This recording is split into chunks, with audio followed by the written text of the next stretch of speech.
प्रभु का एक बार फिर से धन्यवाद हो, प्रेज द लॉर्ड, कि उसने एक बार फिर से हमें मौका दिया कि हम उसके नाम में इकट्ठे हो सकें और परमेश्वर के वचन से अपने लिए कुछ जान सकें कि प्रभु यीशु मसीह हमको क्या बताना चाहता है। आज की शनिवार की प्रार्थना सभा में हम देखेंगे उस बात को जो प्रभु यीशु मसीह ने कही। हमने देखा कि पैशन वीक से लेकर और ईस्टर तक पूरे हफ्ते हमने प्रभु यीशु मसीह की बातों पर गौर किया जो उन्होंने मानव जाति के लिए की, उनकी भलाई के लिए की, कि मानव जाति चेत जाए और ये मनुष्य प्रभु की ओर फिर जाए। और उनमें से बहुत बड़ा विषय है ये, लेकिन सारे विषय हम इस एक हफ्ते के अंदर नहीं ले सकते और ना ही लिए जा सकते।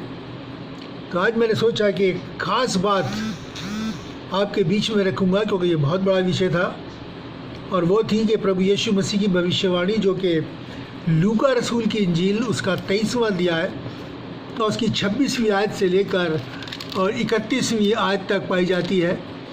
और देखिए परमेश्वर का वचन यहाँ पर हमें क्या कहता है। जब वे उसे लिए जा रहे थे, यानी सलीब पर चढ़ाने के लिए, तो उन्होंने शमौन नाम एक कुरैनी को जो गांव से जा रहा था पकड़कर उस पर क्रूस लाद दिया कि उसे यीशु के पीछे पीछे ले चले। लोगों की एक बड़ी भीड़ उसके पीछे हो ली और उनमें बहुत सी स्त्रियां भी थीं जो उसके लिए छाती पीटती और विलाप करती थीं। यीशु ने उनकी ओर मुड़कर कहा, हे यरूशलेम की पुत्रियों, मेरे लिए मत रो, परंतु अपने और अपने बालकों के लिए रो, क्योंकि देखो वे दिन आते हैं जिनमें लोग कहेंगे, धन्य है वे बांझ और वे गर्भ जो ना जने और वे स्तन जिन्होंने दूध ना पिलाया। वो पहाड़ों से कहने लगेंगे, हम पर गिर पड़ो, टीलों से कि हमें ढांप लो, क्योंकि जब वे हरे पेड़ के साथ ऐसा करते हैं तो सूखे के साथ क्या कुछ नहीं किया जाएगा। परमेश्वर अपने वचन के पढ़े और सुने जाने पर बहुतायत से आशीष दे। हम देखते हैं कि प्रभु यीशु मसीह रात भर उन्होंने कितना दुख सहा और सुबह भी उन्हें यातनाएं दी जा रही थी। इतनी भारी सलीब को अपने कंधे पे लेके जा रहे थे और उन्होंने देखा मुड़ के कुछ स्त्रियां रो रही हैं, विलाप कर रही हैं। उन्होंने मुड़ के उनकी ओर एक बहुत ख़ास बात कही, एक भविष्यवाणी की इस अंतिम समय के लिए, कि मेरे लिए नहीं बल्कि अपने बालकों के लिए रो। और ये भविष्यवाणी प्रभु यीशु मसीह ने अंतिम समय के लिए की थी, जो जिस समय में मैं और आप लोग जी रहे हैं। आप देखिए कि प्रभु यीशु मसीह कितना महान है, कितना प्रेमी है कि इतने दुखों और कष्टों के बाद भी उसे मेरा और आपका ख्याल है, मानव जाति का ख्याल है। और वो उन्हीं की चिंता में है। जब वो सलीब लेके जा रहा है तो उसे अपने दुखों की चिंता नहीं, उसे मानव जाति की चिंता है कि जैसे भी हो ये मानव जाति चेत जाए और प्रभु की ओर फिर जाए, क्योंकि वो नहीं चाहता कि एक भी नाश हो। परमेश्वर का वचन, बहुत सी बातें आप देखेंगे परमेश्वर के वचन से जो वो हमको आज बताना चाहते हैं। परमेश्वर के वचन में लिखा है, अगर हम पढ़ें तो वहाँ पर लिखा है कि सबोपदेशक उसका पहला अध्याय और उसकी 18वीं आयत में क्या लिखा है, आप देखें कि बहुत बुद्धि के साथ साथ बहुत खेद भी होता है, और जो अपना ज्ञान बढ़ाता है अपना दुख भी बढ़ाता है। आज हम देखते हैं कि मनुष्य ने अपना ज्ञान कितना बढ़ा लिया। आजकल जो चाहे वो कर सकता है, इतनी टेक्नोलॉजी ऊपर बढ़ गई है। आप जिसको चाहें उसी मिनट वो आप उसे कॉल लगाए और वो आपके सामने होगा वीडियो कॉल से, ऐसे जैसे आमने सामने बात कर रहे हैं। और प्रभु कहता है कि वो अपना बहुत खेद भी बढ़ाता है, अपने लिए दुख भी बढ़ाता है। और हाँ, ये बात आज बिल्कुल साबित हो रही है। हो सकता है आज से हज़ारों साल पहले जब ये वचन दिया गया हो तब लोग ना समझे हों, लेकिन सचमुच में आज ये बात बिल्कुल सच साबित हो रही है कि मनुष्य ने ज्ञान इतना बढ़ा लिया है कि उसने अपने ज्ञान के लिए साथ साथ उसी ज्ञान को इस्तेमाल करते हुए अपने लिए विनाश के हथियार भी बना लिए हैं। और आज जो कुछ भी ये है ये मानव निर्मित है, ये मानव निर्मित है। ये उस ज्ञान की देन है जो उसने बहुत बढ़ा लिया। और जिसके साथ आज पूरी मानव जाति दुखी है, पूरी मानव जाति दुखी। और ये बातें प्रभु ने हज़ारों साल पहले इस पवित्र बाइबल के अंदर हमारे और आपके लिए लिख दी, जो कि जब आप आज उन बातों को पढ़ते हैं तो लगता है कि वाकई में ये वचन सच और हर तरीके से मानने योग्य है, सच और हर तरीके से मानने योग्य है। यही बात प्रभु यीशु मसीह मत्ती की इंजील उसके 24वें अध्याय और 20वें पद में भी कहते हैं कि उन दिनों में जो गर्भवती और दूध पिलाती होंगी उनके लिए हाय।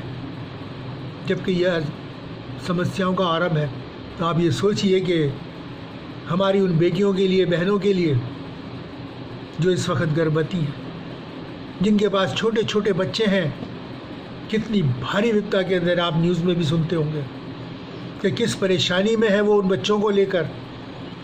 वो गर्भवती महिलाएं किस परेशानी में है, ना घर की है ना बाहर की है, सड़कों पे पड़े हैं वो लोग, कोई आसरा नहीं, कोई ठिकाना नहीं, कोई खाना नहीं, कोई पीना नहीं, तड़प रहे हैं। और आज हमें लगता है कि प्रभु यीशु मसीह ने कितनी सही बात कही। क्यों कही? क्योंकि वो आदि की बात अंत से करता है, वो सब कुछ जानता है, उसे पता था क्या होने वाला, और इसीलिए उसने ये पवित्र वचन मेरे और आपके सामने रखा। देखिए कि परमेश्वर का वचन और इन अंतिम समय के विषय में मेरे और आपको क्या बताता है। प्रकाशित वाक्य उसका 9 और 6 यहाँ पर क्या लिखा है कि उन दिनों में मनुष्य मृत्यु को ढूंढेंगे और ना पाएंगे, मरने की लालसा करेंगे और मृत्यु उनसे दूर भागेगी। जैसा कि यहाँ पर अभी हमने पढ़ा, वे पहाड़ों से कहने लगेंगे हम पर गिर पड़ो, और टीलों से कि हमें छाप लो, छुपा लो। आगे आगे ये होने वाला है कि ऐसी ऐसी विपदाएं मनुष्य क्रिएट कर लेगा कि ना तो मौत आएगी और ना ही जी पाएंगे। तो ये वचन आज जो मैं आपके सामने रख रहा हूँ, आने वाले दिनों में पूरा होगा उन लोगों पे जो परमेश्वर के वचन को नहीं मानते, परमेश्वर के वचन की अवहेलना करते हैं। ये मेरे और आपके लिए ज़रूरी है कि इस सच्चाई को आज हम पहचान लें। देखिए परमेश्वर का वचन आज हमें और क्या बताना चाहता है कि क्यों उसने कहा कि अपने आने वाले जो अपनी पीढ़ी है उसके लिए रो, अपने बालकों के लिए रो आने वाले।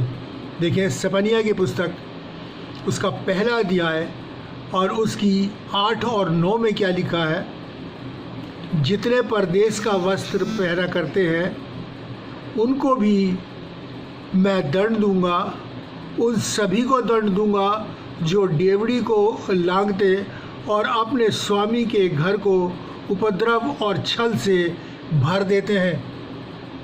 जो परदेश के वस्त्र पहनते और अपने स्वामी की डेवड़ी को छल और कपट से भर देते हैं। जी हाँ, स्वामी की डेवड़ी को लांघते हैं। जो सीमा प्रभु ने मेरे और आपके सामने बांधी है कि हमें इसी सीमा में रहना, उसको लांघते हैं। वो भी देखें कि वो सीमा क्या है। हम जानते हैं कि परदेश का वस्त्र, प्रभु यीशु मसीह ने यहाँ पर जिक्र किया है परदेश का वस्त्र। तो थोड़ी देर देखें कि ये परदेश और स्वदेश क्या है। परमेश्वर बताता है कि 2 ही स्थान है आत्मा के लिए, एक तो स्वर्ग और एक नरक। स्वर्ग और नरक ये 2 ही स्थान है आत्माओं के लिए। और परमेश्वर मनुष्य के लिए परमेश्वर ने स्वर्ग को चुना है। ये स्वर्ग स्वदेश है हमारा। जैसे कि हमने पहले भी वचन में कहा था कि हम एक ऐसे नगर की तलाश में हैं। हमारा देश जो है वो स्वदेश जो है वो स्वर्ग है, और ये उसने मनुष्य के लिए चुना, सबके लिए। और नरक क्या है? नरक के विषय में यहाँ मत्ती 23 और उसकी 40 में लिखा है कि ये उसने शैतान और उसके दूतों के लिए बनाया है। मनुष्य के लिए नहीं बना हुआ नरक, शैतान और उसके दूतों के लिए या उसके फॉलोअर्स के लिए। जो शैतान को फॉलो करते हैं, उस डेवड़ी को जो उसने मनुष्यों के लिए बनाई है, यानी बाउंड्री वॉल, उसका वचन, उसको लांघते हैं। जब वो उसको लांघते हैं तो फिर वो उनके लिए नरक है। अब थोड़ी सी देर के लिए हम देखें कि ये वस्त्र क्या है। स्वर्ग का वस्त्र क्या है? स्वर्ग का वस्त्र है मनुष्य के धर्म के काम, मनुष्य के धर्म के काम। और ये धर्म के काम क्या है जो प्रभु यीशु मसीह हमको बताते हैं, इनको भी हम देख लें ताकि हमें पता चल जाए कि ये सिवाना, ये डेवड़ी, ये बाउंड्री वॉल हमारी क्या है कि जिसके अंदर हमको रहना है। गलतियों उसका 5 और 22-23 में लिखा है, पर आत्मा का फल प्रेम, आनंद, मेल, धीरज, कृपा, भलाई, विश्वास, नम्रता और संयम है। ये आत्मा का फल है, ये वो डेवड़ी है, ये वो सीमा है हमारी जिसके अंदर मेरे और आपको रहना है। इन चीज़ों को मेरे और आपको धारना है। ये वो वस्त्र है जो कि स्वदेश का है, स्वर्ग का है। और आजकल हम देखते हैं कि मानव जाति के अंदर इसकी बहुत बड़ी कमी है, अभाव है बहुत ज़्यादा कि ये चीज़ें हमारे अंदर नहीं पाई जाती। अगर ये चीज़ें मनुष्य के अंदर पाई जाएं, अगर ये बातें पाई जाएं कि मनुष्य प्रेमी, आनंद, मेल, धीरज से रहने वाला, कृपा करने वाला, भलाई करने वाला, प्रभु में विश्वास करने वाला, अपने स्वभाव में नम्र और संयमी हो जाए, तो सारे दुख मिट जाएंगे, सारे कलेश हट जाएंगे। एक अद्भुत प्यार का और मोहब्बत का जो आलम है इस संसार के अंदर कायम हो जाएगा। और फिर हमारा उस स्वदेश के अंदर, उस स्वर्ग के अंदर हमारा जो स्थान है वो बिल्कुल निश्चित हो जाएगा, हम सुरक्षित हो जाएंगे। और प्रभु यही कहता है कि हम इस डेवड़ी को ना लांघें। देखिए, अब हम देखेंगे परमेश्वर का वचन और हमें क्या क्या बताता है। परमेश्वर का वचन कहता है कि रोमियो उसका 13 उसकी 14 आयत को अगर हम पढ़ें तो वहाँ पता चलता है कि प्रभु यीशु मसीह को पहन लो और शरीर की अभिलाषाओं को पूरा करने का उपाय ना करो। जब हम ये आत्मा के जो फल लिखा हुआ है, आत्मा का फल, जब ये बातें हम अपने जीवन में उतार लेते हैं, जब इनको वस्त्र के रूप में हम पहन लेते हैं, तो ये प्रभु यीशु मसीह को पहनना है। हम उस स्वभाव में ढल जाते हैं जो प्रभु यीशु मसीह का था। और जब प्रभु यीशु मसीह के स्वभाव में मानव जाति ढल जाएगी तो मेरे प्यारे भाई बहनों, हम लोग स्वर्गीय हो जाएंगे। परमेश्वर का धन्यवाद हो। आगे हम देखें कि परमेश्वर मेरे और आपको और क्या बताना चाहता है। अब थोड़ी देर के लिए हम ये भी देखें कि वो नरक के वस्त्र कौन से, जो परमेश्वर जिस वचन में लिखा है कि जो परदेश के वस्त्र पहनते हैं, यानी कि दूसरे देश के, जिसके लिए कि परमेश्वर ने मानव जाति को नहीं सृजा। क्योंकि मानव जाति, मैं इसलिए कहता हूँ, ये किसी धर्म विशेष के लिए नहीं, क्योंकि परमेश्वर ने मनुष्य को बनाया अपने स्वरूप और अपनी समानता पे। उसने किसी विशेष धर्म के लोगों को नहीं बनाया, मनुष्य को बनाया। और ये मनुष्य जो है बिगड़ गया। वचन में लिखा है सबोपदेशक में कि परमेश्वर ने मनुष्य को सीधा बनाया, परंतु उसने अपने लिए बहुत से मार्ग बना लिए। इधर चला गया, उधर चला गया, जो सीमा और जो वस्तु उससे दिए गए थे उन्हें उतार दिए और भटक गया वो। अब देखें क्या कहता है। अगर हम रोमियो की पुस्तक और उसका 8वां अध्याय और उसकी 6 और 7 पढ़ें, मैं आपके लिए पढ़ देता हूँ। रोमियो की पुस्तक उसका 8वां अध्याय और 6 और 7 पद। तो देखिए यहाँ पर परमेश्वर का वचन क्या कहता है कि शरीर पर मन लगाना तो मृत्यु है, परंतु आत्मा पर मन लगाना जीवन और शांति है। क्योंकि शरीर पर मन लगाना तो परमेश्वर से बैर रखना है, क्योंकि ना तो शरीर व्यवस्था के अधीन है और ना ही हो सकता है, क्योंकि जो शारीरिक दशा में है वे परमेश्वर को प्रसन्न नहीं कर सकते। यानी कि हमको इस शरीर के अंदर भी आत्मिक दशा में रहना है, और आत्मिक दशा के लिए ये स्वदेश के वस्त्र हमें अपने हृदय में धारण करने हैं। इसके स्वभाव में हमको जीना है, इस स्वभाव को हमको रखना है।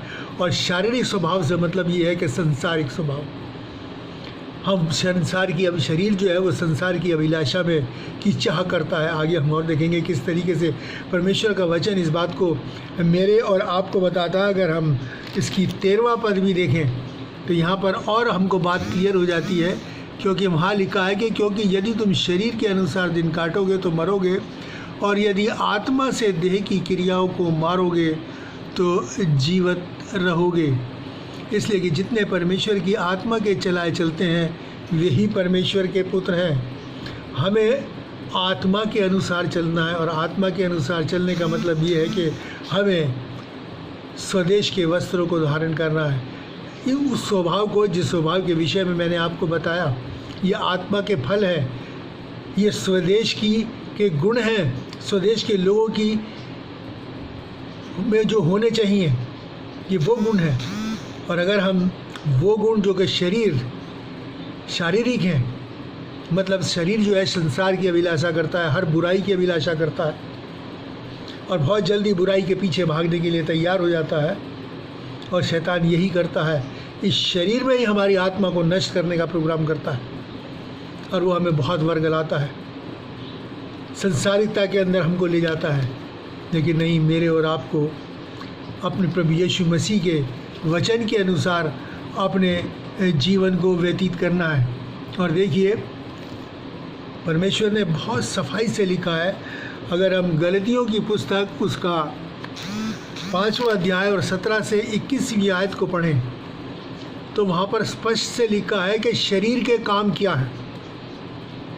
अब आपने आत्मा के काम देख लिए क्या है, जो कि आत्मा में होने चाहिए, और शरीर का काम क्या है। तो हम देखें 17 से, गलतियों 5:17 से, और वहाँ पर लिखा है 21 तक, क्योंकि शरीर और आत्मा के विरोध में, शरीर आत्मा के विरोध में और आत्मा शरीर के विरोध में लालसा करती है। दोनों एक दूसरे के बैरी हैं। पाप के कारण ये स्थिति पैदा हो गई।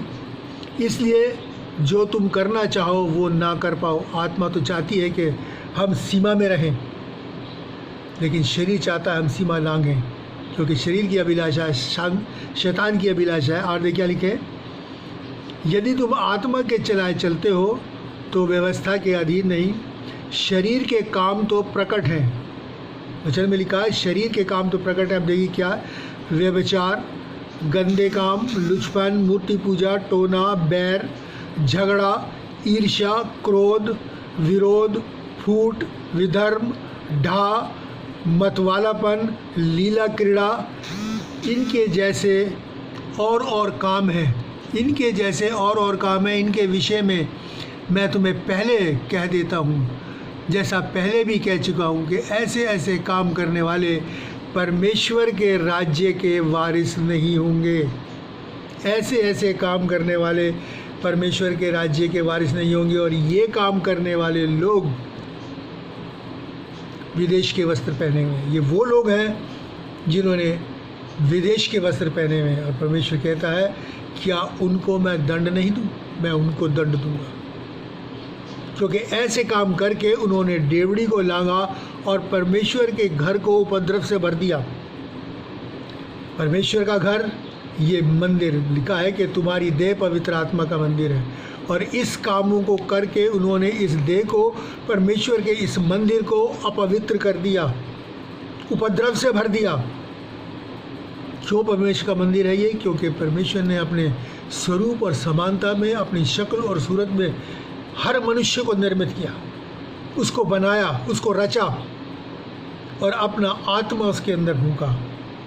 अब परमेश्वर का आत्मा मेरे और आपके अंदर है, इसलिए हमें आत्मिक कार्य करने हैं, हमें स्वदेश के कार्य करने हैं। इन कार्यों से मेरे और आपको अलग रहना है, उस लड़ाई को लड़ना है, ताकि हम आत्मा से शरीर के कामों को मार के जयवंत हों और अपना रास्ता, स्वर्ग के लिए अपना रास्ता प्रशस्त कर लें, सिद्ध कर लें हम, ताकि किसी भी प्रकार से हम नाश न हों, बल्कि उस अनंत जीवन के भागी हों। और ये सब बातें इसलिए बताई गई कि मनुष्य चेत जाए, क्योंकि प्रभु यीशु मसीह ने जब प्रचार करना शुरू किया तो एक सेंटेंस प्रभु ने बोला, और वो था, मन फिराओ, क्योंकि स्वर्ग का राज्य निकट है।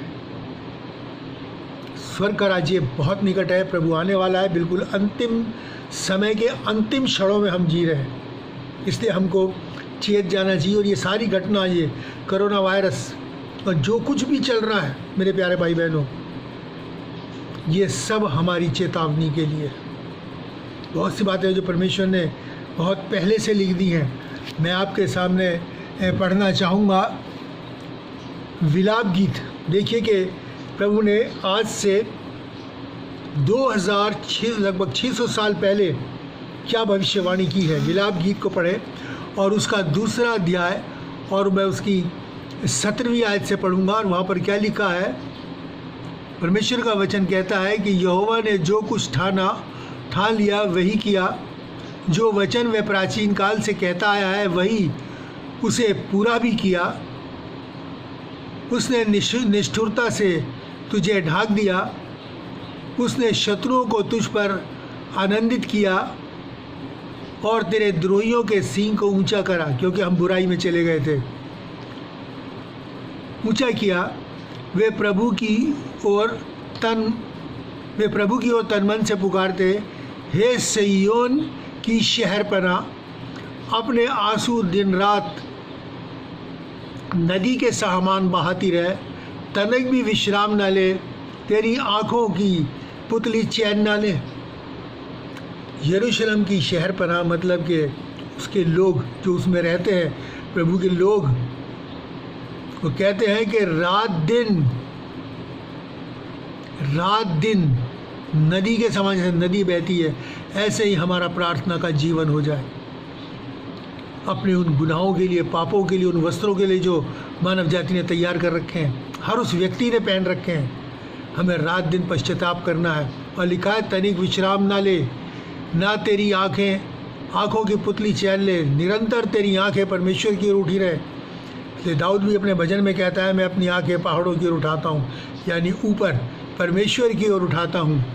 और लिखा है कि रात के हर पहर के आरंभ में उठकर चिल्लाया कर, प्रभु के सम्मुख अपने मन की बातों को धार के समान उंडेल दे।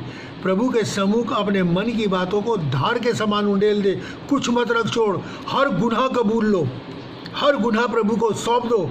वो तो है, कहता है कैसा ऐसा प्रभु कहाँ मिलेगा जो हमारी बुराइयों को लेके हमें भलाई दे दे, हमारी मृत्यु को हमसे ले ले और हमें जीवन दे दे, जो कि उसने क्रूस के ऊपर मेरे और आपके लिए कर दिया। और देखिए क्या कहता है, ये बड़ी अच्छी बात यहाँ पर लिखी है कि तेरे बालक जो हर एक सड़क के सिरे पर भूख के कारण मूर्छित हो रहे हैं, उनके प्राणों के निमित्त अपने हाथ उसकी ओर फैला। उनके प्राणों के, अब आप ये देखिए कि आज से 2000, ये जो पुस्तक जो लिखी गई है वो 586 BC बिफोर क्राइस्ट लिखी गई है।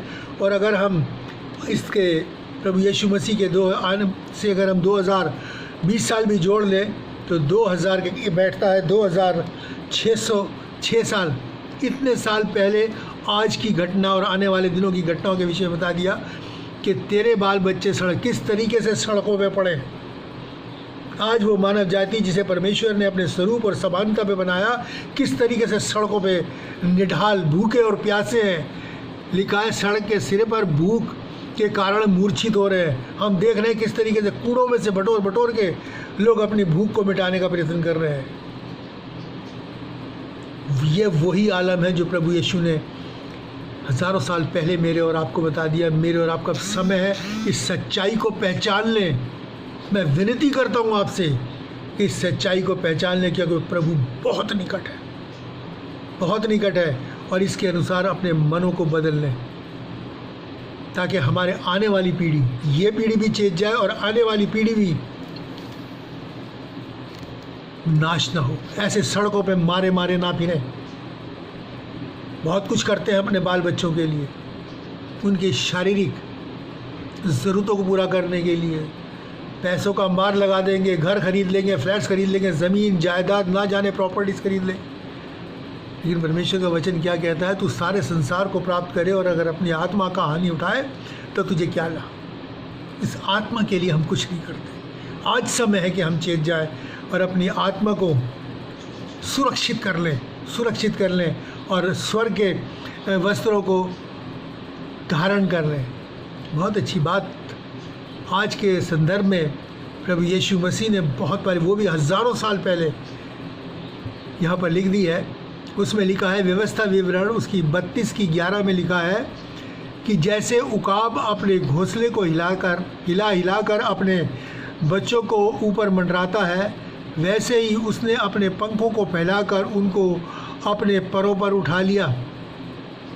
जानते हैं कि उकाब के बच्चे जो है वो अपने घोंसले में रहते हैं, बड़े हो जाते हैं और वो घोंसला छोड़ना नहीं चाहते, क्योंकि वो घोंसला इतनी ऊंचाई पर है, नीचे देखते हैं तो शायद डर लगता। लेकिन वचन क्या कहता है यहाँ पर कि उकाब क्या करता है, पक्षी वो अपने घोंसले को हिलाता है, उसके तिनके गिराना शुरू कर देता है ताकि वो पंछी वहाँ से, उसके बच्चे जो है वहाँ से उड़े। और फिर जब वो उड़ के नीचे गिरते हैं तो क्या करता है वो, जब बहुत नीचे आ जाते हैं तो उड़ के आके उनके नीचे आ जाता है और उन्हें अपने पंखों पे ले लेता है, फिर ऊपर ले जाता है, फिर गिरा देता है, फिर नीचे आके उनके जब बहुत नीचे आता है, इस तरीके से उन्हें उड़ना सिखाता है। और एक समय होता है कि वो उड़ना सीख जाते हैं। और आज प्रभु यीशु यही कर रहे हैं, हमको जीना सिखा रहे हैं, वो हमको जीवन, स्वर्ग जीवन जीना सिखा रहे हैं। वो इस संसार रूपी घोंसले को हिला रहे हैं, महामारी के द्वारा, भूकंप के द्वारा, बाढ़ों के द्वारा, अकाल के द्वारा वो इस घोंसले को हिला रहे हैं, ताकि हम लोग इस संसारिक घोंसले से प्रेम ना करें, बल्कि उस आत्मिक जीवन की ओर ध्यान दें, ताकि हम प्रभु में उड़ना सीखें, प्रभु में जीना सीखें और उस अनंत जीवन के हम भागी हों, उस अनंत जीवन के हम भागी हों। और जैसे ही हम स्वर्ग के वस्त्रों को धारण कर लेंगे, बहुत अच्छी बात वचन के अंदर लिखी है, इस बात को कहते हुए मैं समाप्त करना चाहूँगा कि उसको धारण करने के बाद जब ये बातें सच है वैसे ही पूरी हो रही हैं, तो ये भी पूरी होगी। ये हम निकाले भजन संहिता उसका 46 और मैं उसकी 1 से 4 आयत आपके सामने पढ़ूँगा। और यहाँ पर परमेश्वर का वचन कहता है कि परमेश्वर हमारा शरण स्थान और बल है, संकट में अति सहज से मिलने वाला सहायक, बहुत आसानी से। इस कारण हमको कोई भय नहीं, चाहे पृथ्वी उलट जाए और पहाड़ समुंदर के बीच में डाल दिए जाएं, चाहे समुंदर गरजे और फेन उठाए, फेन मतलब प्रचंड लहरें उठें और पहाड़ उस बाढ़ में से कांप उठे। एक नदी है जिसकी नहरों से परमेश्वर के नगर में अर्थात परम प्रधान के पवित्र स्थान में आनंद होता है, और वो नदी है प्रभु यीशु मसीह। वो नदी है वो जीवन का जल, प्रभु यीशु मसीह।